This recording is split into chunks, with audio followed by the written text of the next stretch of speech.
ये British empire से हमने लोहा लिया, वो तो अमेरिका उसके सामने बच्चा है। तो बरतानवी साम्राज्य के खिलाफ है ना आजादी, जंग आजादी। आज डॉक्टर जयशंकर ने सीधा सीधा अमेरिकन को ये कहा है कि वी हैव रेड लाइंस। एक तरह से समझें कि डांट लगाई है अमेरिका को। हिंदुस्तान ने यू टर्न का आगाज कर दिया है। भारत जो है वो किस तरह से अमेरिका को अब डील करेगा। ट्रंप कैसे देख रहे हैं इस वक्त? और आप अगर रशिया के तेल से आपको बहुत प्रॉब्लम है तो आप ना खरीदें। तो वो तो सही कह रहे हैं ना, उन्होंने तो दो टूक कहा, भैया ऑयल नहीं लेना, मत लो आप। इंडिया तस से मस नहीं हो रहा, क्योंकि वो ऑयल ले कौन रहा है? वो ऑयल जो है वो तो यूरोपियंस ले रहे हैं ना। उसका खरीदार वही था जो रशिया से खरीदता था, वो अब रशिया से ना खरीद करके हमसे खरीद रहा है। It is exactly your transaction. जैसे कि पाकिस्तान जो चीज भारत से लेता है, ले सकता है, वो भारत से ना लेकर के दुबई से ले रहा है, लेकिन खरीदार दोनों में पाकिस्तान ही है। मतलब उन्होंने नियम बनाया कि हम रशिया से ऑयल नहीं लेंगे, और उसके बाद हमें बोला कि तुम ऐसा करो, तुम रिफाइन करके वही ऑयल हमें बेच दो। क्योंकि जब वो रिफाइन हो जाएगा तो वो रशियन ऑयल नहीं रहेगा, वो इंडियन ऑयल हो जाएगा। तो हम इंडिया से ऑयल खरीद सकते हैं, हमारे लॉ का वायलेशन नहीं होगा। क्योंकि रशियन ऑयल हम नहीं खरीद सकते, वो हमारे लॉ का वायलेशन होगा। तो आपके ख्याल से कितनी देर आप लोग जो है वो उसके मर्जी के खिलाफ चल सकते हैं, या कितनी देर जो है वो भारत जो है कोई ऐसा स्टेप ले सकता है जो अमेरिका अप्रूव नहीं कर रहा? नहीं नहीं नहीं नहीं नहीं नहीं नहीं नहीं नहीं, ये कॉन्सेप्ट ऐसे नहीं है। देखिए, पहली बात कि कितने देर तक ये ब्रिटिश एम्पायर से हमने लोहा लिया, वो तो अमेरिका उसके सामने बच्चा है। ब्रिटिश एम्पायर तो कहते थे कि the sun never sets in the British empire, क्योंकि वो ईस्ट में भी थे, वेस्ट में भी थे। तो ये हम नहीं उनसे पंगे ले रहे हैं, हम उनके पास जाके उनके इंटरेस्ट के अगेंस्ट में कुछ नहीं कर रहे। वो कह रहे हैं चूंकि हम पावरफुल है तो हमारे इंटरेस्ट में मत करो। ऐसे तो फिर हम बहुत कुछ लड़ चुके हैं। अमेरिका इतना भी बड़ा पावरफुल नहीं है। क्या कर लिया वियतनाम में जाके अमेरिका ने? अफगानिस्तान में क्या कर लिया?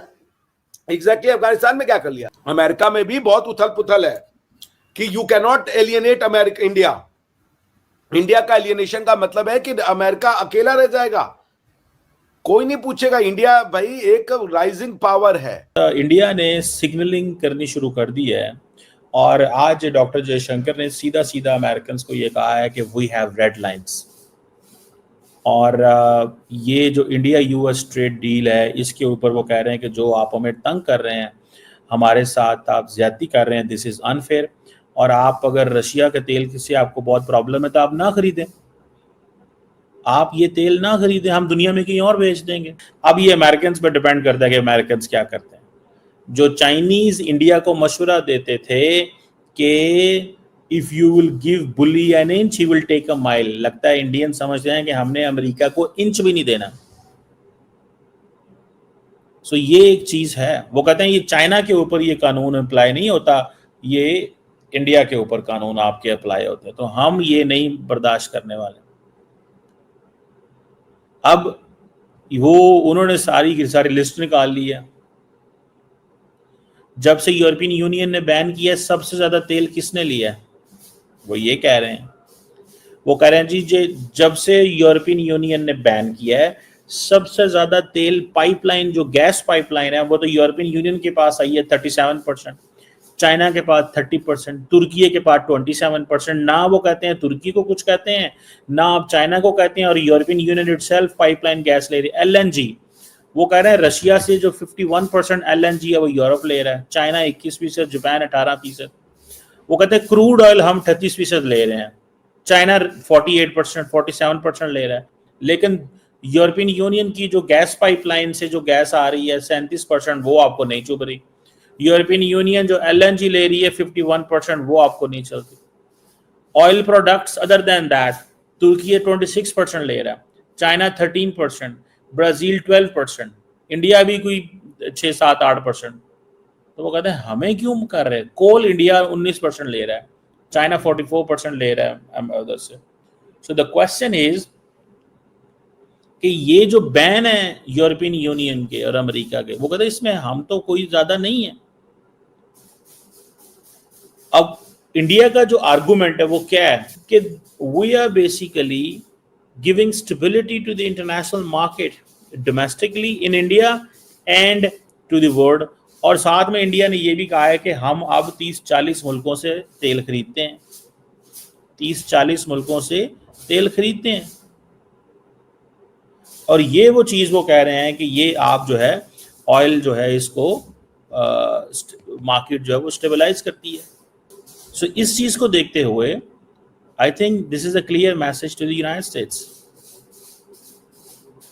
और उन्होंने ये भी बताया कि इस वक्त US India trade deal discussions हो रही हैं और ये चीजें वो कह रहे हैं चलेंगी, क्योंकि अब देखिए इंडिया बड़ी मार्केट है। वो कहते हैं हम इसको अंडर एस्टिमेट नहीं करने देंगे, हम खड़े हैं, ये सिग्नल दिया है इंडिया ने। तो जो थोड़े दिन पहले वो कह रहे थे अमेरिकन, उसको कैसे देखते हैं? सो वो कह रहे हैं रशिया के साथ हमने ट्रेड को आगे लेके जाना है। रशिया की जो ट्रेड है, रशिया के साथ हमारी ट्रेड 100 अरब डॉलर होगी। इसका मतलब क्या है कि ट्रंप एडमिनिस्ट्रेशन क्या कर सकती है, एडमिनिस्ट्रेशन के पास क्या टूल्स हैं। मुझे नहीं लगता कि Trump administration on this premise, on this idea कि भाई साहब हम तो इतना कुछ कर रहे हैं, इतना कुछ दे रहे हैं, इसके बावजूद इंडिया तस से मस नहीं हो रहा।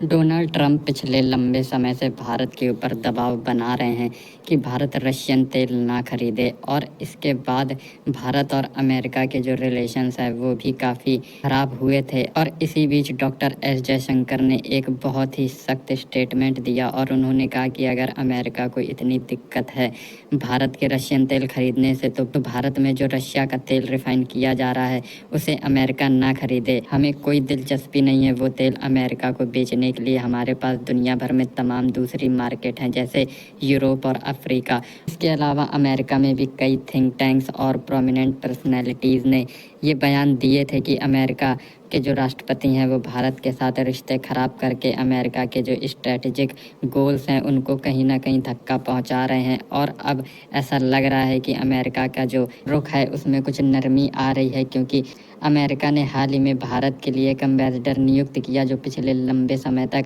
जो वैकेंसी खाली थी। और उस नए एम्बेसडर ने ये बयान भी दिया है कि भारत हमारे लिए एक बहुत ही इम्पोर्टेंट कंट्री है।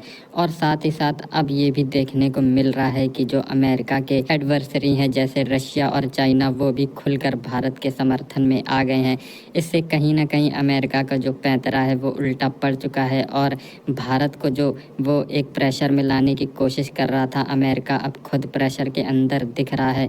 और आने वाले वक्त में ये पिक्चर क्लियर हो जाएगी कि अमेरिका किस करवट बैठेगा, क्योंकि अमेरिका के रुख से तो इस वक्त लग रहा है कि अमेरिका कुछ समय बाद ही भारत से अपने जो रिलेशंस हैं वो वापस सुधारने लगेगा, क्योंकि अमेरिका को भी पता है कि अगर भारत के साथ रिलेशन ख़राब होते हैं तो अमेरिका की पूरे एशिया में कोई भी पकड़ नहीं रह जाएगी और अमेरिका का जो ग्लोबल स्टेचर है उसको भी काफ़ी धक्का लगेगा।